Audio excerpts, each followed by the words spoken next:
Friends, मैं रेनू शर्मा आपका स्वागत करती हूँ अपने यूट्यूब चैनल पे जीनियस टेक सॉल्यूशन में। फ्रेंड्स, 43 काउंसिल मीटिंग में जो अनाउंसमेंट हुई थी हमने आपके साथ प्रेस रिलीज में शेयर की थी और उसी के रिगार्डिंग हमारे पास नोटिफिकेशन आ गई हैं। कल रात को हमारे पास नोटिफिकेशन आई हैं, 12 नोटिफिकेशंस आई हैं। उसको हम वन बाय वन डिस्कस करेंगे। जिन लोगों ने हमारी प्रेस रिलीज की जो है वीडियो देखी है उनको सभी नोटिफिकेशन क्रिस्टल क्लियर हो जाएंगी।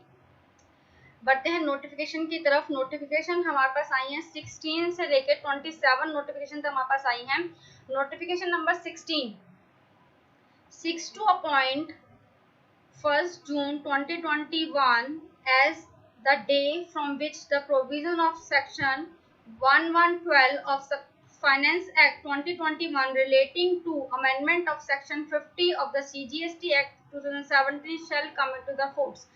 फ्रेंड्स, इस नोट ये क्या कहता है हमें, सेक्शन 50 ऑफ सीजीएसटी एक्ट हमें interest on delayed payment of tax की बात करता है।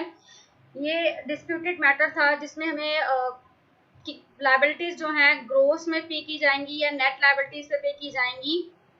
ये हमें फाइनेंस एक्ट 2021 में हमें सेक्शन को अमेंड कर दिया गया था, अभी इसे नोटिफाई कर दिया गया है। एक बार हम आपको फाइनेंस एक्ट भी दिखा देते हैं। फाइनेंस एक्ट क्या कहता है हमारा, in section 50 of the central goods and services tax in subsection 1 of the proviso the following proviso shall be substitute and shall be deemed to have substitute with effect from first day of July 2017 नेमली, यानी कि retrospective date से हमारे पास जो है इसको amend किया जाएगा। Provided that the interest on tax payable in respect of supply made during a tax period and declare in return for the said period furnished after a due date in accordance with the provision of section 39।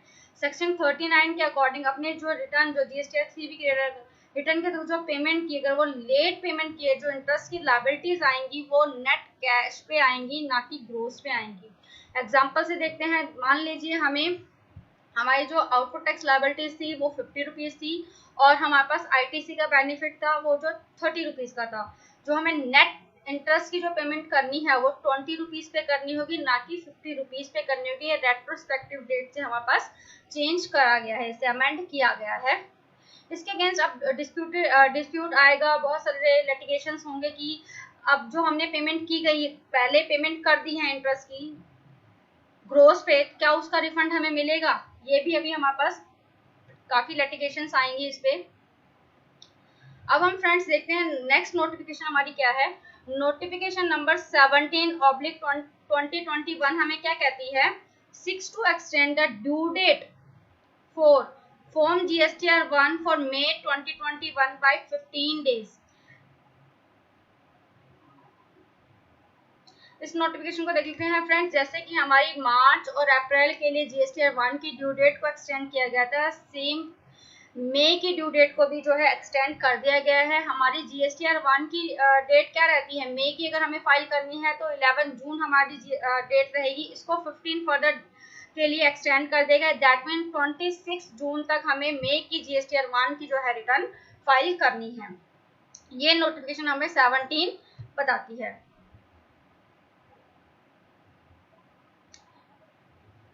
अब बढ़ते हैं notification number 18 की तरफ। Notification number 18 हमें क्या कहती है,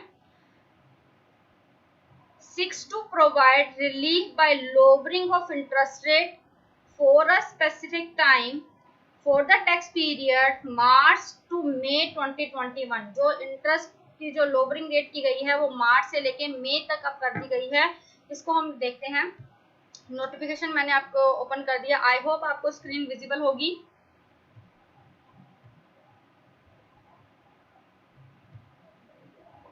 थोड़ा सा मैं जूम इन कर लेती हूँ इसको। इस नोटिफिकेशन हमें बताया गया है, taxpayer having an aggregate turnover more than 5 CR in the preceding financial year. अब हम इसमें खाली मई की बात कर रहे हैं, अप्रैल और मार्च और अप्रैल की बात नहीं कर रहे हैं। अप्रैल के लिए जो हमें एक्सटेंशन मिली है वो क्या, हमें लोवरिंग रेट का बेनिफिट मिला है। जिन भी टैक्सपेयर की टर्नओवर 5 CR से अबव है उनको फर्स्ट 15 डेज के लिए जो है आफ्टर ड्यू डेट, जैसे मार्च मई की हमें जो रिटर्न फाइल करनी है वो 20 जून तक करनी है। 20 जून के 15 डेज के बाद अगर हम अपनी रिटर्न फाइल कर देते हैं तो हमें 9% की जो है इंटरेस्ट एप्लीकेबल होगा। देयर आफ्टर हमारा नॉर्मल प्रोविजन में 18% जो है इंटरेस्ट एप्लीकेबल होगा जिन भी टैक्स पेयर की टर्नओवर 5 CR से अबव है। अब हम बात करते हैं जिन टैक्स पेयर की जो टर्नओवर है 5 CR तक है, अप टू 5 CR तक है, उनको क्या रहेगा, मई के लिए जो इंटरेस्ट की जो रिड्यूस रेट किया गया है, nil for first 15 days from the due date. फिर से हम समझते हैं, मई की ड्यू डेट हमारे लिए क्या रहेगी, जून की 20 जून तक। 20 जून के एक्सटेंड यानी आगे हम फर्दर 15 डेज, वो कितने हमारे हो गए, 5 जुलाई तक अगर हम फाइल कर देते हैं तो हमारा नील का इंटरेस्ट रहेगा। देयर आफ्टर हमारा 9% है फिर नेक्स्ट 15 डेज के लिए, और उसके बाद हमारा जो है 18% इंटरेस्ट एप्लीकेबल होगा।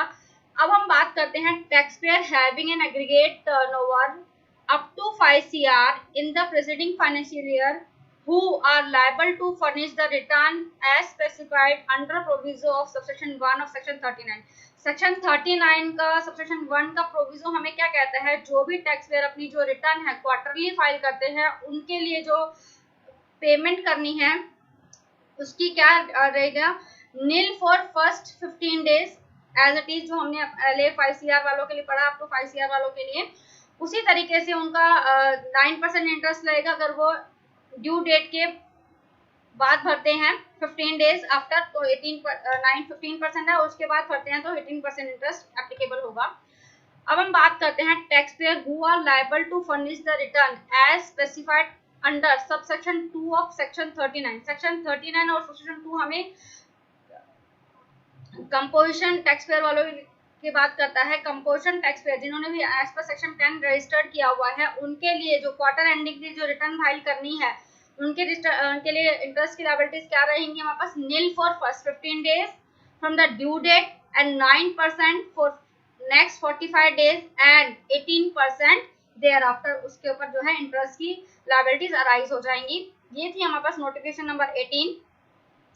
आगे बढ़ते हैं नोटिफिकेशन नंबर 15 की तरफ। नोटिफिकेशन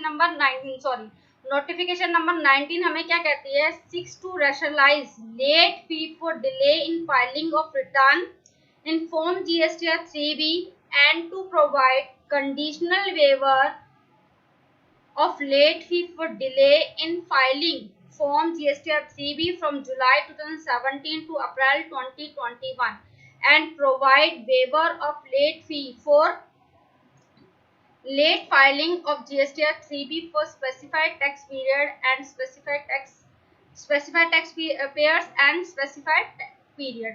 फ्रेंड्स, हमें प्रेस रिलीज में बताया गया था जो भी ये वेवर दिया गया है वो टर्नओवर वाइज दिया गया है। जिनकी टर्नओवर अप टू 1.5 CR है, 5 CR से अबव है, उनके लिए लेट फीस का जो है क्राइटेरिया अलग अलग रखा गया था, वो हम देखते हैं। ये हमने प्रेस रिलीज में भी आपके साथ शेयर किया था।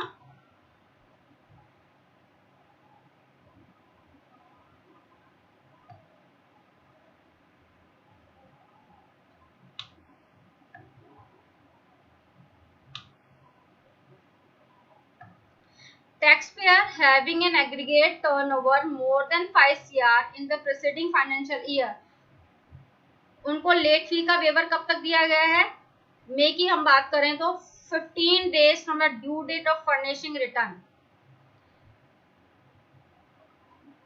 आपकी मई की हमारी ड्यू डेट क्या रहेगी, जून 20 के further 15 days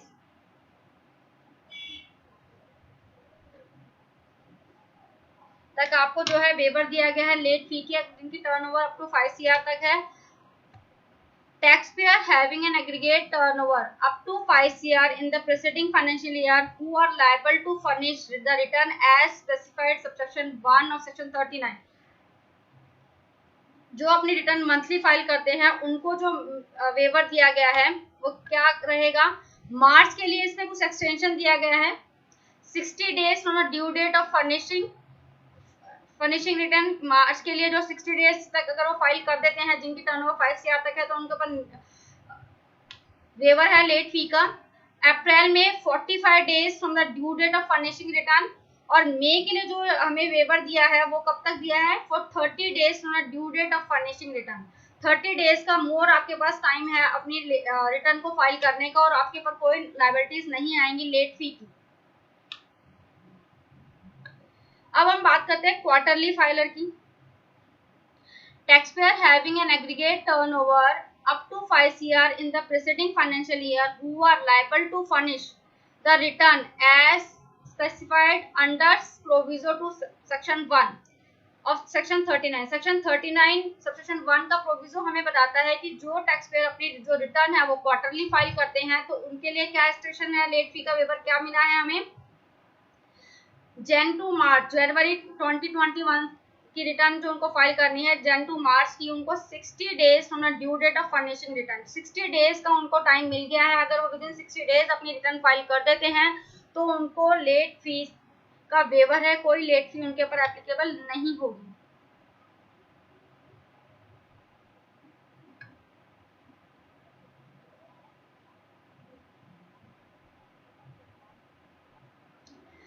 Provided also that the taxpayer who failed to furnish the return in Form GSTR 3B for the months or quarter to July 2017 to April 2021 by the due date, but furnish the said return between the period from 1st day of June to 31st day of August। जिन भी taxpayer ने अपनी return file नहीं की है GSTR 3B जुलाई 2017 से लेके अप्रैल 2021 तक, वो अपनी रिटर्न क्या है फाइल कर सकते हैं 1 जून 2021 से लेके 31 डे ऑफ अगस्त तक। अगर वो फाइल करते हैं, अगर उनका नील का है तो उनको लेट फी में वेवर दिया गया है। The total amount of late fee as per section 47 of the SAD Act shall be stand waive of in excess of 500 rupees। जिनका कोई नील का है तो उनको 500 रुपीज तक का वेवर दिया गया है।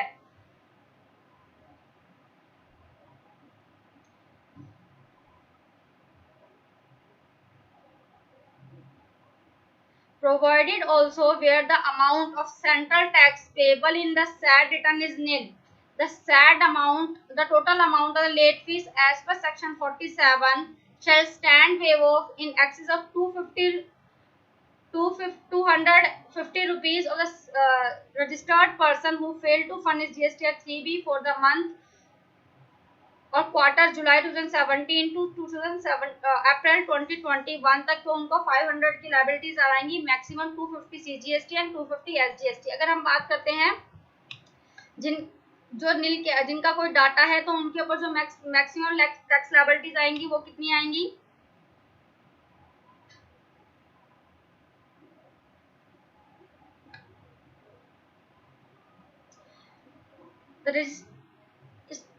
अब ये टर्नओवर वाइज उन्होंने कैटेगराइज किया है। Registered person whose total amount of central payable in the said return is nil, अगर उनका निल का है तो 250 रुपीज इन CGST एंड 250 रुपीज इन SGST। Registered person having an aggregate turnover up to 1.5 CR in the preceding financial year, उनको क्या है 1000 रुपीज जो है मैक्सिमम पे करनी है। The taxpayer having an aggregate turnover more than 1.5 CR to 5 CR, उनको कितनी पे करनी है 2500 रुपी only.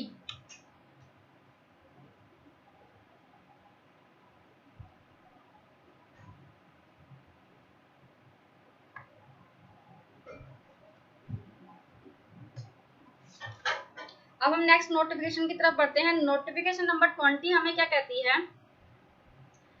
6 to rationalize late fee for delay in furnishing of the statement of outward supply form GSTR 1। Late fee का waiver दिया गया है GSTR 1 के रिगार्डिंग।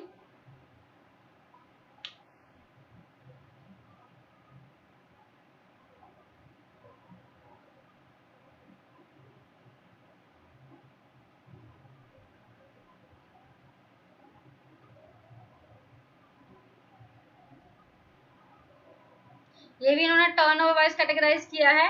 रजिस्टर्ड पर्सन अगर उनका कोई नील का है तो 250 रुपीज, और 1.5 CR है तो 1000 रुपीज, और 1.5 to 5 CR है तो 2500 रुपीज। दैट मीन्स मैक्सिमम जो लगेगी वो 5000 रुपीज, 2050 CGST, 2500 SGST। इसी तरीके से अगर हम बात करें लेकिन टर्नओवर 1.5 CR है तो मैक्स जो होगी 2000 रुपीज होगी, 1000 rupees CGST and 1000 rupees SGST की बात कर रहा है।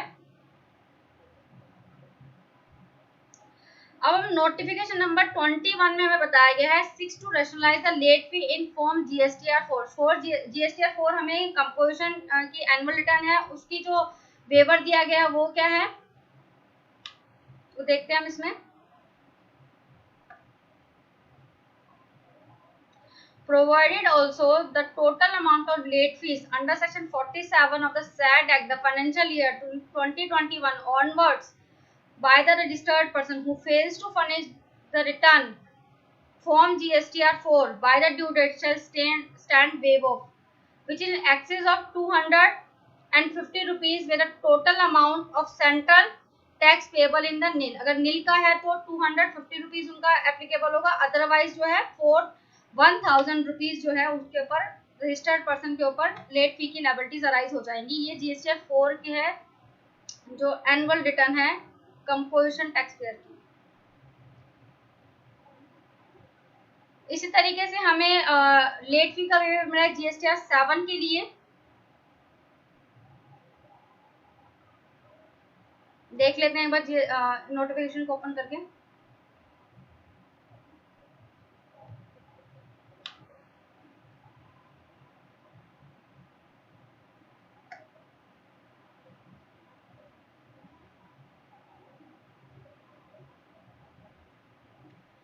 Hereby waives the amount of late fees payable under section 47 of the SAD Act by registered person required to deduct at source under the section 51 of the SAD Act। section 51 of CGST हमारे TGS की बात करता है, जिनको return file करनी है GSTR7 for the month of June, उनके by the due date which is excess in 25 rupees for every day during such failure of continuation, provided that the total amount of late fees payable under section 47 of the SAD Act by such registered person for failure of furnishing the return in GSTR7 for the month of June onwards by the due date shall stand waived in which in excess of the amount of 1000 rupees।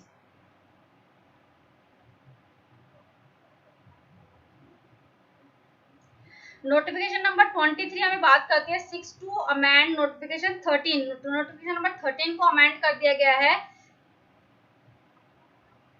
Central tax to exclude government departmental and local authorities from the requirement of issuance of e-invoice. Notification number 24 हमें क्या कहती है 6 to amend, इसमें भी notification को further amend किया गया है। Notification number 14 central government order to extend the compliances which is fall into the period 15 अप्रैल 2021 टू 29 जून को उसको एक्सटेंड करके 30 जून 2021 कर दिया गया है। जो भी हमारे कंप्लायंसेस फाइल करने थे हमें इस टाइम पीरियड के उसको डेट को एक्सटेंड कर दिया गया है। उस डेट को एक्सटेंड करके 30 जून हमारा जो है कर दिया गया है। जहां पर हमारा डेट था 30 मई 2021, उस डेट को एक्सटेंड करके 29 डे ऑफ जून कर दिया गया है। इसे देखिए जो डेट 31 मई और 2021 की थी उस डेट को एक्सटेंड करके 30 जून कर दिया गया है।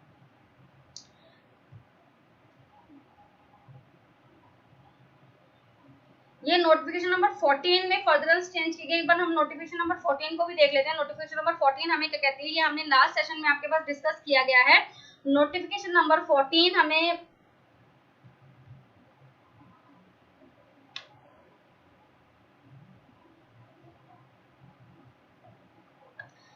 where any time for completion of or compliance of any section by the authority or by the person shall has been specified or prescribed as notified under the SAD Act which falls during the period of 15 April to 30th May तक जो भी हमें compliances इस date के बीच में file करने थे उस डेट को एक्सटेंड करके 30 जून कर दिया गया है। ये नोटिफिकेशन को 24 हमें बताता है। नोटिफिकेशन नंबर 25 की तरफ बढ़ते हैं।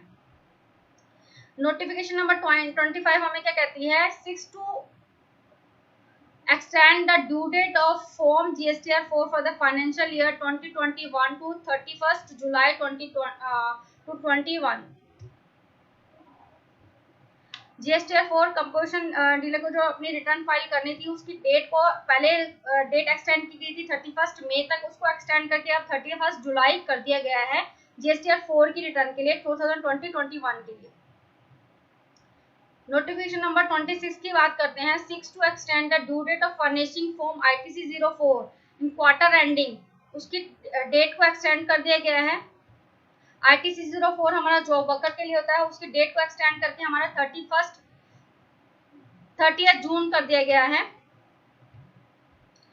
लास्ट नोटिफिकेशन हम देख रहे हैं, notification number 27, 6 to make amendment in 5th amendment to 2021 और CGST रूल। कुछ रूल्स को हमारे चेंज किया गया है, उसका रूल हमारे को नाम दिया है 5th अमेंडमेंट रूल। इस रूल को चेंज किया गया है। इस रूल में हमें क्या कहा गया है, जो हमें GSTR 3B में जो हम ITC का बेनिफिट लेते हैं एज पर रूल 36(4), उसको अब हम क्यूमुलेटिव ले सकते हैं। उस रूल को चेंज किया गया है। अब हम जो है अप्रैल, मई और जून का जो है क्यूमुलेटिव ITC का बेनिफिट ले सकते हैं।